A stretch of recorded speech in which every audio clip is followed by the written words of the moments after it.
Hello and welcome to another teaching from 119 Ministries. Our ministry believes that the whole Bible is true and applicable to our lives today. If you would like to learn more about what we believe and teach, please visit us at testeverything.net. If you enjoyed this video, please click the like button and subscribe to our channel by clicking the subscribe button below. We hope that you enjoy studying and testing the following teaching.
Hanukkah does not technically meet the criteria as a Moedim or an appointment time of Yahweh. All Yahweh's Moedim are detailed in Leviticus 23. Similar to the biblical day of Purim, Hanukkah is an invention of man. Because of this, and for other reasons as well, some have chosen to discard the observance of this day. On the other hand, some find nothing wrong with observing Hanukkah each year. We will discuss those differences in understanding later in the teaching. The name Hanukkah derives from the Hebrew word Hanach, meaning to dedicate. In short, Hanukkah is the celebration when the Jews overcame oppression and won back the temple. This concluded with the rededication of the temple. Before we cover that event, let's go over the historical events that led up to the temple's rededication. The history of Hanukkah. Judea was part of the kingdom of Egypt until 200 BCE, when King Antiochus III of Syria defeated King Ptolemy V Epiphanes of Egypt at the Battle of Panium. Judea then became part of the Empire of Syria. King Antiochus III wanted to make peace with his new Jewish subjects, guaranteeing their right to live according to their ancestral customs, and to continue to practice their faith in the Temple of Jerusalem. However, in 175 BCE, Antiochus IV Epiphanes, son of Antiochus III, invaded Judea, presumably at the request of the sons of Tobias. The Tobiads, who led the Hellenizing Jewish faction in Jerusalem, were expelled to Syria around 170 BCE, when the high priest Onias and his pro-Egyptian faction wrestled control from them. The exiled Tobiads lobbied Antiochus IV Epiphanes to recapture Jerusalem, as the ancient Jewish historian Flavius Josephus tells us. The king, being thereto disposed beforehand, complied with them, and came upon the Jews with a great army, and took their city by force, and slew a great multitude of those that favored Ptolemy, and sent out his soldiers to plunder them without mercy. He also spoiled the temple, and put a stop to the constant practicing of offering a daily sacrifice of expiation for 3 years and 6 months. There exists substantial evidence that historical events of this period foreshadow a still future Antichrist, and the mention of putting a stop to sacrifices and an exact period of 3.5 years are just a couple of those correlations. If that subject interests you, we would encourage you to study the parallels of the events surrounding Hanukkah as compared with end times.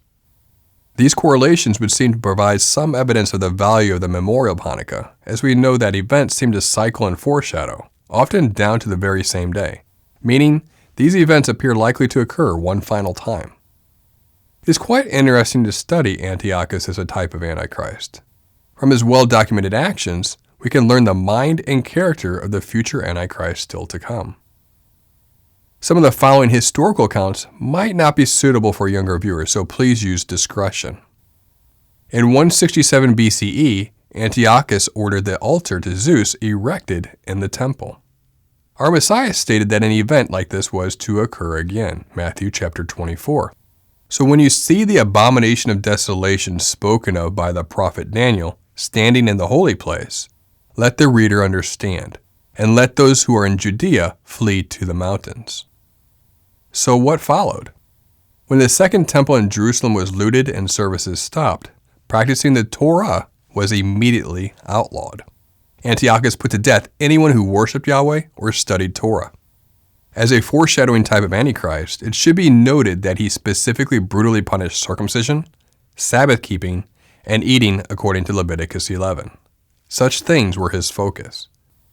Thus, his goal was to end Sabbath keeping, eating clean, keeping Yahweh's feast days, and circumcision. Perhaps that Antichrist mentality sounds familiar. His methods to accomplish this were equally disturbing. He hung freshly circumcised boys around their own mothers' necks, their mothers unable to remove them. Here their little bodies rotted as a warning to others. In some cases, soldiers pushed mothers of circumcised boys off city walls to their deaths below. Antiochus tortured to death any Jew who had not sacrificed to Greek gods or bowed to Zeus in the temple courtyard. He sprinkled the blood of a sacrificed pig in the Holy of Holies and on sacred Torah scrolls. He killed anyone who would not eat pork. Antiochus martyred at least 100,000 righteous Jews. A Jew named Eleazar, a 90-year-old scribe, was the first documented to die. Soldiers forced his mouth open and shoved pork inside. He spit it out and said that he would not disgrace his old age with meat forbidden in the Bible. He died willingly to set a good example. As they beat him to death, he cried out, "In my soul I am glad to suffer these things because I fear him." Antiochus killed a mother and her 7 sons who all refused to eat pork. Soldiers scalped the first son, cut out his tongue, and cut off his hands and feet. While he was still breathing, they fried him in hot oil in a pan. They tortured all the brothers by dismembering and boiling them, and finally killed the mother. Although she saw her 7 sons perish in one day, her faith in God remained strong. While these stories are certainly graphic and disturbing, we felt it important to illustrate the level of faith we might require as such end times events promise to occur again in a similar capacity. This is the value of Hanukkah, to remember the type of Antichrist and to remember our deliverance from it. These are the ways of the Antichrist. 1 John chapter 2. Who is the liar but he who denies that Yeshua is the Messiah? This is the Antichrist, he who denies the Father and the Son. Understandably, Antiochus' actions provoked a large-scale revolt by the Torah-observant Jews. Mattathias, a Jewish priest, and his 5 sons led a rebellion against Antiochus, starting with Mattathias killing a Jew who wants to comply with Antiochus' order to sacrifice to Zeus, and then the Greek official who was to enforce the government's commands. By 166 BCE, Mattathias had died, and Judah took his place as leader. By 165 BCE, the Jewish revolt against the monarchy was successful. The temple was liberated and rededicated. The festival of Hanukkah was instituted to celebrate this event. Judah ordered the temple to be cleansed, a new altar to be built in place of the polluted one, and new holy vessels to be made. According to the Talmud, unadulterated and undefiled pure olive oil with the seal of the high priest was needed for the menorah in the temple, which was required to burn throughout the night every night. The story goes that one flask was found with only enough oil to burn for 1 day, yet it burned for 8 days, the time needed to prepare a fresh supply of kosher oil for the menorah. An 8-day festival was declared to commemorate this miracle.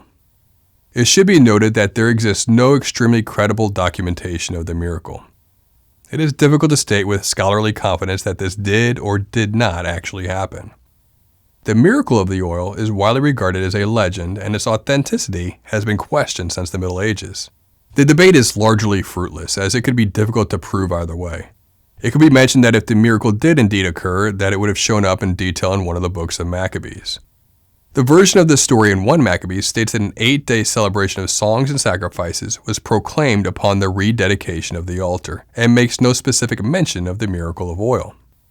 The Jewish historian Titus Flavius Josephus narrates in his book, in Jewish Antiquities the 12th, how the victorious Judah Maccabee ordered lavish yearly 8-day festivities after rededicating the temple in Jerusalem that had been profaned by Antiochus IV Epiphanes. Josephus does not say the festival was called Hanukkah, but rather the Festival of Lights. Now Judah celebrated the festival of the restoration of the sacrifices of the temple for 8 days, and omitted no sort of pleasure thereon, but he feasted them upon very rich and splendid sacrifices. And he honored God, and delighted them by hymns and psalms. Nay, they were so very glad at the revival of their customs, when, after a long time of intermission, they unexpectedly had regained the freedom of their worship, that they made it a law for their posterity, that they should keep a festival on account of the restoration of their temple worship for 8 days. And from that time to this, we celebrate this festival and call it Lights. I suppose the reason was because this liberty beyond our hopes appeared to us, and that thence was the name given to that festival. Judas also rebuilt the walls round about this city, and reared towers of great height against the incursions of enemies, and set guards therein. He also fortified the city Bethsura, that it might serve as a citadel against any distresses that might come from our enemies. In the YHWH, or New Testament, it is stated that Yeshua is at the Jerusalem temple during the Feast of Dedication, and it was winter, in John chapter 10, verses 22 through 23. At minimum, we do not see any instruction from Yeshua criticizing this day as a historical memorial. And most afford Hanukkah more support for this traditional observance because it is cited as such in the scriptures. Other sources for the events leading up to and including Hanukkah are usually considered to be written much later, and not as often cited. The scroll of Antiochus concludes with the following words. After this, the sons of Israel went up to the temple and rebuilt its gates and purified the temple from the dead bodies and from the defilement. And they sought after pure olive oil to light the lamps therewith, but could not find any, except one bowl that was sealed with the signet ring of the high priest from the days of Samuel the prophet, and they knew that it was pure. There was in it enough oil to light the lamps therewith for 1 day. But the God of heaven, whose name dwells there, put therein his blessings, and they were able to light from it 8 days.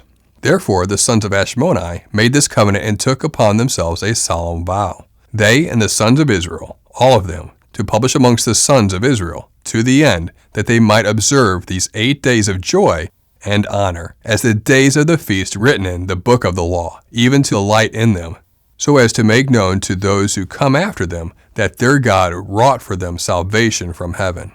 And them it is not permitted to mourn, neither to decree a fast on those days, and anyone who has a vow to perform it, let him perform it.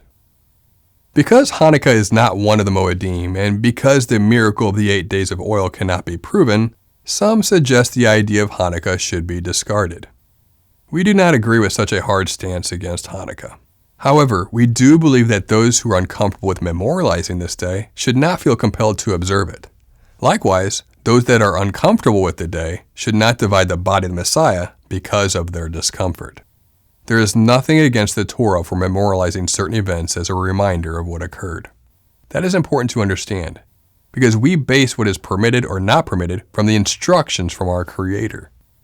As already mentioned, Purim was also established by man to memorialize the events of what is detailed in the book of Esther. This would be no different than a nation memorializing its Independence Day. Such is not wrong, it is simply a means to remember an important event. Some might then ask, how is this different than Christmas or Easter? Due to the possible pagan origins of several customs associated with these days, observing them could be regarded as a violation of the Torah.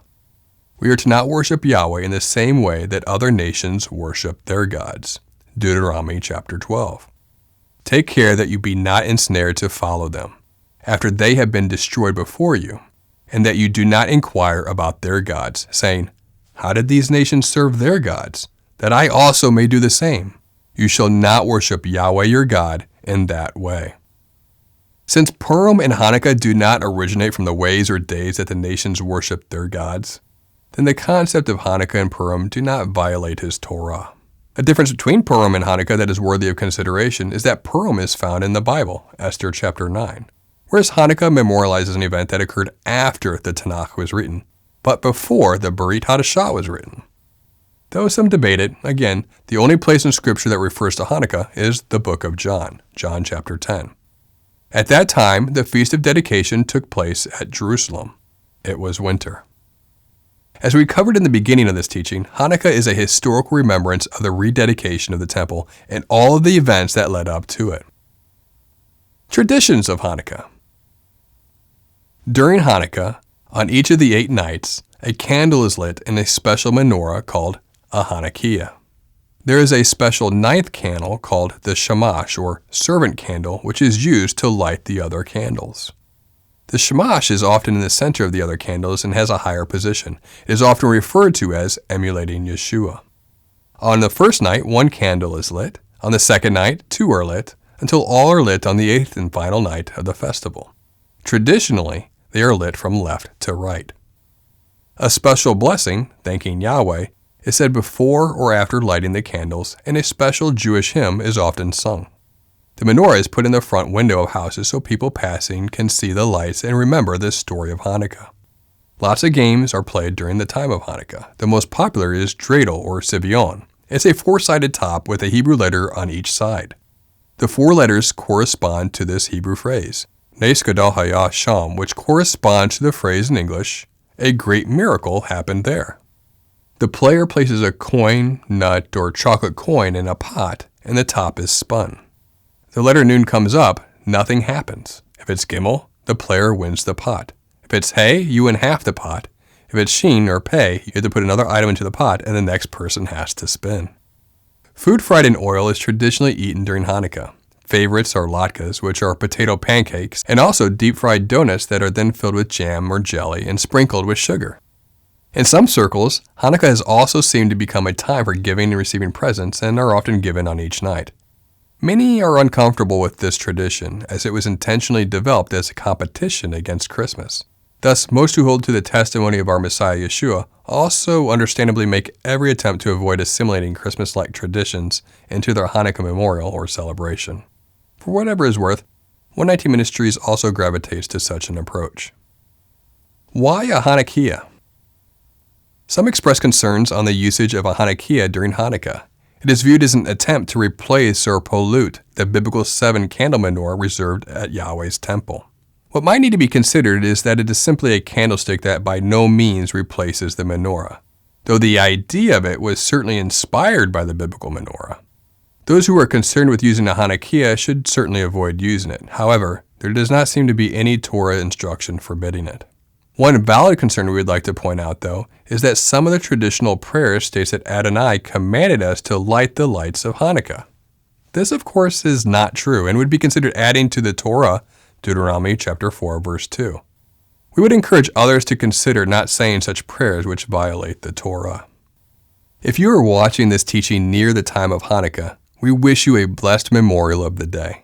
During this time, consider remembering the ways of the Antichrist and the celebration of Yahweh delivering us away from those ways, back to the Torah taught by our Messiah, and all the joy and freedom that follows.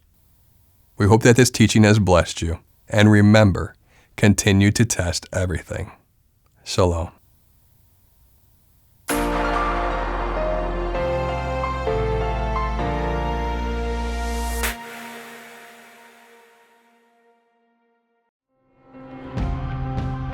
It is because of you, our generous supporters, who make it possible to offer these high-quality teachings completely free of charge. If you feel led to support 119 Ministries so that we can continue this effort, please visit testeverything.net and click on the Support 119 tab. Learn how you can partner with us to take the whole Word of God to the nations.